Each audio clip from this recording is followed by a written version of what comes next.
What's up guys, Dashi Vinci here for today's vlog. As usual, at tayo maglalala move. Actually hindi ko na alam pang ilang araw ko ng paglalala move to. Pero eto, may nakuha tayong booking kaya pick upin lang natin. So yun, tara pick upin lang natin to, tapos i-deliver natin sa silang.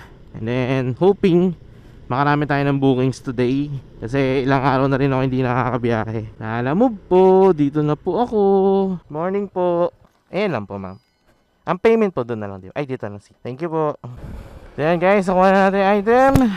Hindi ko alam kung anong item yan, pero medyo maliit lang naman. Kaya yung plano ko, kumuha pa tayo ng isa pang booking. Going to Dasma, ganyan, Gentry. Basta along the way, pag wala tayo nakuha ng within 8:30, tatakbo na natin to hanggang makarating sa drop off location. Okay guys, kapag may nakuha na tayo sa pang booking, okay? Yan guys, may nakuha nga pala ulit tayo sa pang booking. Ito is food. So, di-deliver na agad natin to going to Dasma naman. Bale, itong bookings natin is pang gas tsaka kita kung tutuusin. Deliver na natin tong mga to. Mula dito, 30 minutes ang biyahe. Papunta dun sa drop-off location ng Dasma. And then, after nun, dire-diretso naman na tayo papuntang Silang para dun sa isa nating nakuhang booking. At least, meron na tayong dalawang bookings na hawak-hawak ngayon. Let's go! Tao po! Kay Ma'am Mary Jane po. 112 po. Sukli po, ma'am. Ay, salamat po. Na-deliver na natin isang item. Etong sa Silang naman, ang ating i-deliver. Mula dito, 36 minutes, 17 kilometers. Hanggang makarating dun sa drop-off location. 82 kilometers later.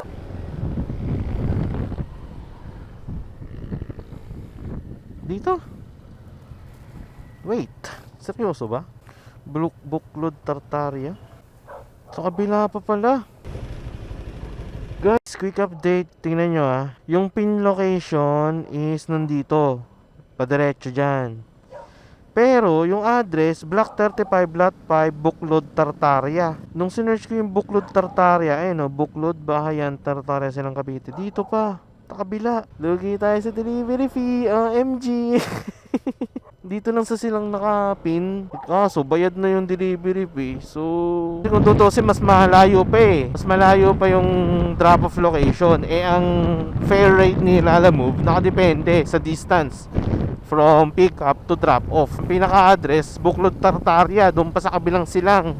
Actually, ang delivery rate is 170 pesos. Kung i-compute natin, guys, tingnan natin magkano yung pinaka-delivery fee. 264! Yung dapat ang delivery rate. Pero 170 lang binigay sa akin. Ewan naman, di ko naman kasi alam. Yun ang pin location. I mean, yung pinaka-drop off. Kasi nagbe-base lang din naman talaga ako sa booking or sa pin location. Ang mangyayari na ito, makikipag-negotiate ako dito sa Tartaria. Doon pa pala sa kabila. Opo, nandito na rin naman na po ako, ma'am. Inaano ko lang po is, medyo malayo lang po talaga. Pero papunta na rin naman po ako. Sa GCash ko na lang po, ma'am. Etong number ko rin po. Sige po, ma'am. Pasensya na po. Salamat po. Yun kasi, ang hindi kasi nalagay ng, ng clients, yung Buklod Tartaria. Hindi niya nalagay sa mismong booking, yung Buklod Tartaria.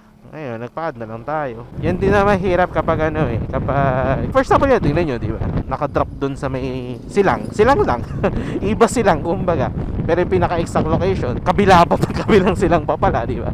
So paano yan kung maghahanap-hanap ka dun sa So umamin din naman yung client na dito kasi nila makita yung mismong address netong drop off. Ang nilagay lang nila Silang, tapos yun lang din yung sinuggest nila, alam mo. Mula dito, mga ilang ilang kilometers pa, 10 kilometers pa, ganyan. Pero at least makipag-usap naman sa ating client kahit na medyo mainit ang ulo, pero okay lang. Ganun talaga. Hindi na natin makokontrol yan kung ano man yung gusto nilang maging reaction. Basta sa akin lang is at least hindi kami lugi. Tutusin ang baba na nga lang ng delivery rate. Hindi rin naman biro yung ginagawa namin. Bumabiyahe, nakikipagpatintero sa kalsada, may times pa na posibleng maaksidente, maulanan, ganyan. Kumbaga, kasama naman na sa trabaho namin yon. Nagawain namin sa trabaho namin yung ganyan, yung ganito, na bumabiyahe, napapagod or what. Pero siguro, ang sa amin na lang is, syempre, at least maging fair when it comes to fair.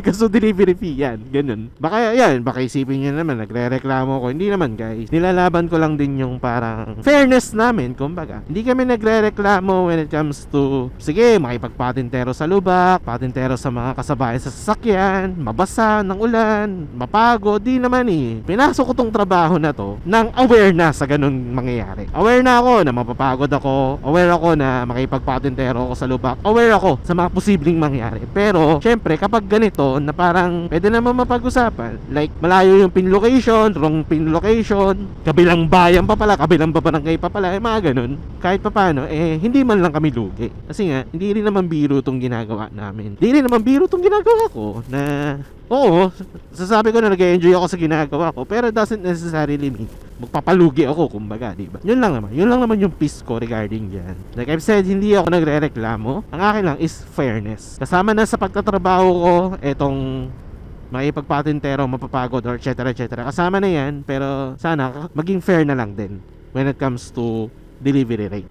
Sinuggest ko rin yun dun sa client na kung okay lang, mag-add na lang. Kasi yun, ang layo talaga. Kung ilang kilometers na, like for example, mga 3 or 3 to 4 kilometers lang, okay lang eh. Walang problema eh. Walang problema sa akin eh. Pero kung yung ganito, na parang kabilang barangay pa ang pupuntahan ko, diba? Kung tutusin, almost 10 kilometers din ang distance mula dun sa drop-off location. Kailangan natin magpa-add doon kasi magkano rin yung kung tutuksin, diba? At ayun na nga, diniretso na ako dito ni Google na kung saan wala naman daan dito.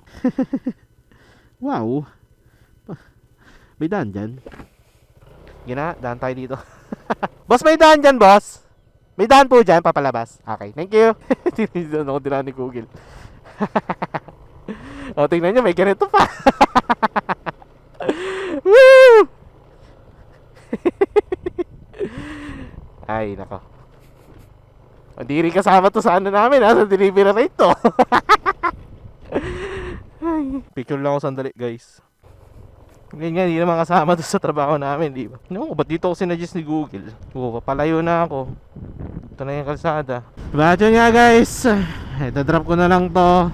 Ma-deliver na agad natin to para makakuha pa tayo ng iba pang bookings. So yan, update ko na lang kayo guys kapag nandun na tayo sa drop-off location, okay? Kay Ma'am Letty po. Ay, dito po yan. Delivery po. Picturean ko lang po. Bayad naman na. Thank you po. Ayan, na-drop din natin, di ba? So, sana makakuha tayo ng booking bababa ng ng Cavite. Like mga Dasma, Imus, Bacoor, Kawit. Lord, sana po bigyan nyo ako ng tiyaga ngayon. Kasi sa totoo lang talaga, wala ako sa mood talaga bumiyahe ngayon. Di ko rin alam, parang di ko feel eh. Alam mo yun. Pero syempre, kung wala tayong kilos na gagawin, walang mangyayari, di ba? Pero I just hope and manifesting na sana yung mga susunod natin na bookings is maging smooth na, hindi na lugi, etc. Update ko na lang kayo guys kapag may nakuha ulit ako ng bookings dito sa lugar na to, okay? 1 hour later.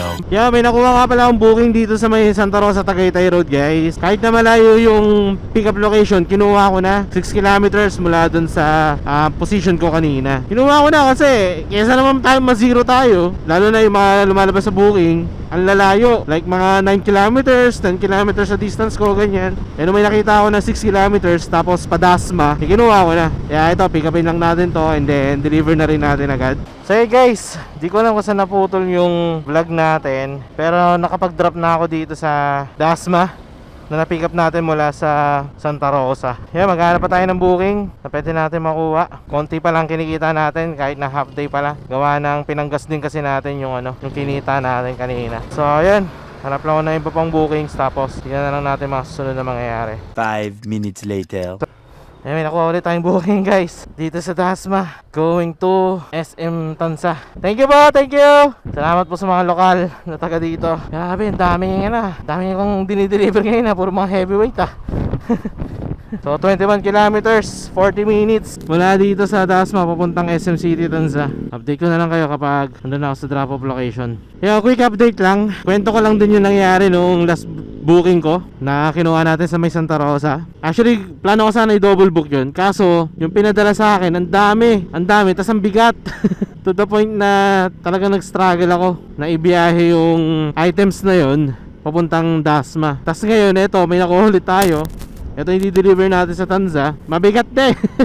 I just hope sa mga susunod na bookings natin, makakuha tayo ng parang hindi ganun kabigat, tapos pwede nating double book, ganyan. Kasi sa totoo lang, half day na, pero hindi pa ganun kalaki yung kinikita natin. Siguro dahil bumaba na rin ang delivery fare ni Lalamove. Unlike dati ng mga around December, may mga surcharges. Like for example, yung mga 30 minutes na biyahe, mga 15 kilometers na biyahe, ganyan, nasa 150 plus na. 150 plus pesos. Kaya mabilis makakuota kung tutusin. Unlike ngayon, na yung 21 kilometers na distance, 150 plus lang din. So parang merong 50 pesos na difference when it comes to delivery fee. Yung mga tips na nabibigay sobrang laking tulong talaga. Kaya pag ganito, na parang hindi ganun kataas yung delivery rate, I prefer na mag double book. Kaso syempre yung mga nakukuha natin hindi naman pwede i-double book. Like ito, katulad nito, sobrang dami, mabigat pa. Kaya no choice kundi i-deliver na rin agad para makakuha pa ulit ng iba pang bookings. Mula dito, mga ilang minuto pa, 24 minutes pa, 10 kilometers papunta dun sa drop-off location. Kaya mahaba pa to, pero yun nga, kailangan ko na rin ma-deliver to para makakuha pa ng maraming bookings. So update kayo guys kapag nandun ako sa drop-off location, okay? Dito na ako SM. Ang tanong, saan yung RDU? Sir, afternoon po. Saan po ang RDU po? Wala po nakalagay. RDU lang nakalagay. Sa dulo po. Okay. Thank you po. Hello po. Lalamove po, ma'am. Sige po, nandito na po ako sa may RDU po. Sige po, thank you po. Yan, guys. Na-drop na natin. Na-drop na natin yung item. At eto, hindi ko alam kung kukuha pa ang booking or uwi na. Kasi sa totoo lang, tingnan na lang natin kung may makukuha pa tayong booking. Pero kung wala tayong makuha, uwi na tayo. 10 minutes lang din naman ako naghintay mula dun sa client na napag-dropan natin. Kaya okay lang. Tapos shoutout din pala kay Mark, na empleyado dito sa SM City Tanza, na nanonood din sa atin. Shoutout sa'yo, Brad. Thank you sa support. Ayan, nakita kami, nakilala niya yung motor ko. Then eto, tingnan na lang natin kung may makukuha pa tayong booking dito sa Tanza. Kung wala, uwi na tayo. Medyo bigla ako napagod dun Ano nangyari? Bakit yun nga, update ko na lang kayo guys kung may makukuha tayong bookings, okay? 15 minutes later. Kaya may nakuha tayong booking. Going to Imus. Pick upin lang natin to. Kay ma'am, ano po? Gemma. Apo, pa Imus po. Kailangan nyo po ito. No, nakuha natin is foods. Tara, drop na natin to. Let's go. Actually, gusto ko pa sana bumiyahe. Kaso, here we go again. Magkano na ba kinita natin ngayon? 500? Half day 500? Pwede na rin, hindi na rin masama. Dito na ako sa drop off. Boss, may kilala po kayo Gemma Makabenta. Saan po? Ako din na lang po dito. Sige po. Ay, sukli po. Ay, salamat po, salamat. Thank you po. Ayan, tara. Teka lang, park lang ako dito sandali. Bibilang lang ako ng kinita natin. Kasi sa totoo lang, gusto ko na umuwi. Ako ay biglang sumama pakiramdam. Biglang napagod ng sobra, parang ganun. Pero tignan ko na lang. Baka pahinga lang to So update ka na kayo guys kapag makapag-decide na ako kung anong gagawin ko sa araw na to, okay? Yo guys, eto na. I've decided na umuwi na lang. Totoo lang kasi talaga sobrang pagod ko. Biglang nauubos yung energy ko. And then kapag ngayong Sunday, di ko talaga maintindihan bakit parang every Sunday, every time na bumabiyahe ako ng Sunday, it's either half day lang ako or ewan, it's either half day lang, it's either hindi mo biyahe or etc. Parang mas sinisipag ako kapag weekdays, parang ganun. Or siguro dahil mas marami ring magagandang booking ng weekdays. Pagdating ng Sunday, onti lang. Kasi karamihan ng tao, it's either nasa galaan, karamihan ng tao, wala naman ipapadalang items, ganyan, etc. Kaya every time na nagsa-Sunday, Sunday Lalamove, hindi naman siya matumal. Marami naman bookings na pumapasok. It's just that yung mga bookings is hindi siya yung parang nasa 100 plus, most of the time below 100, ganyan, mga malalapit lang kumbaga. Decided na lang na umuwi na lang and i-edit na lang din yung mga contents ko kasi marami pa akong pending vlogs kung tutusin meron pa akong parang 5 pa. Gusto ko na rin ma-edit yung mga yun. Kaya yun na lang siguro gagawin ko pag uwi ko ng bahay. Papahinga, mag-edit and then back na lang or bawi na lang. Ayoko rin kasi talaga i-push sarili ko ngayon. Okay na rin naman, kumita na rin naman na tayo. Hindi man natin na-achieve yung target na kita natin, pero at least almost almost naman yung kinita natin, almost target natin kumbaga. Kaya para sa akin okay na rin. Okay na rin yung kinita natin, okay na rin yung na-exert ko na energy, okay na rin yung bookings natin today even though na may mga struggles, may mga bookings na di masyadong pabor, parang ganun. Pero okay lang naman, importante yun nga, kumita pa rin kahit papano. Hindi tayo na zero, kumbaga. Tapos isa pa palang factor, ayan, 1 bar na lang pala yung ano ko, air blade ko. After ko magpagas kanina ng 150. Yun, napunta rin kasi ako sa lugar na mahal ang gas. Napilitan din ako magpagas sa 60 plus. Basta importante, kumita tayo ngayon, safe ako, bawi na lang sa ibang araw. Marami pa naman ibang araw, and for sure baka magagandang pang bookings yung makuha natin sa mga susunod na araw, diba? Half day lang tayo today ulit. Every Sunday parang half day na lang, pero baka pag ganitong Sunday hindi na muna ako bumiyahe. Mag-adjust ako, like instead na Sabado yung magiging parang pahinga ko, parang Sunday na lang. Monday to Saturday biyahe ako, Sunday pahinga, parang ganun na lang yung gagawin kong setup. Bago ako tapusin ang vlog, gusto ko muna magpasalamat kay God sa bookings natin today, sa safe na biyahe natin. Ilang oras lang din tayo bumiyahe. Nag-start tayo ng 8, tapos tayo ng 1. So 8, 9, 10, 11, 12, 1 5 hours na biyahe. Hindi na rin masama kung tutusin. Pero sa ngayon, ito, uwi na ako. Thank you God for this blessing.